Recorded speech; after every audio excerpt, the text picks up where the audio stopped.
Teka, pamilyar yung maleta na yan. Huwag mo sabihin.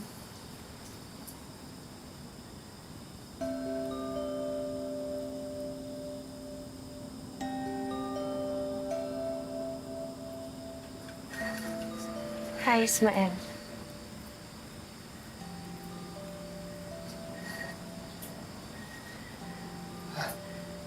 Oh, bakit natutulala ka?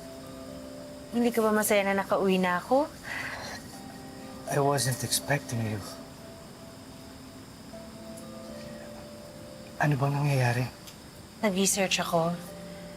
Nabasa ko sa internet na kahit na sinabi niya ng Muslim na may intensyon siya mag-divorce, basta daw makauwi na yung babae sa bahay nila, pwede na raw deadmahin yun. Tama ba?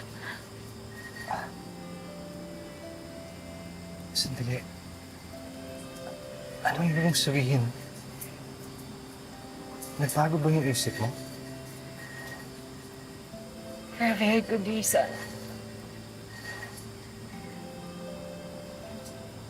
Buntis ako. Magkakaanak na tayo. Ano?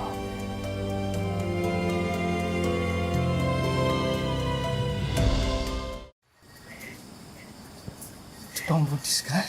Sa tingin mo, niloloko kita. Tingnan mo.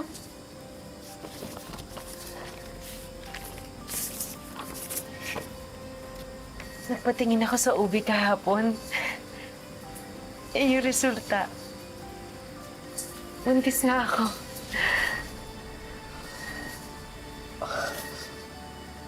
Allahu Akbar. Magiging ama na ako? Alhamdulillah. Thank you, wife. Allahu Akbar. Bakit hindi mo kagad sinabi? Ha?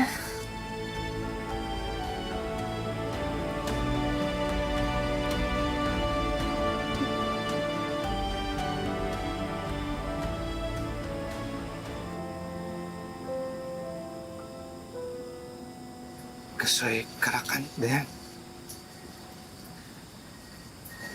Binabawi ko na ang negosyo.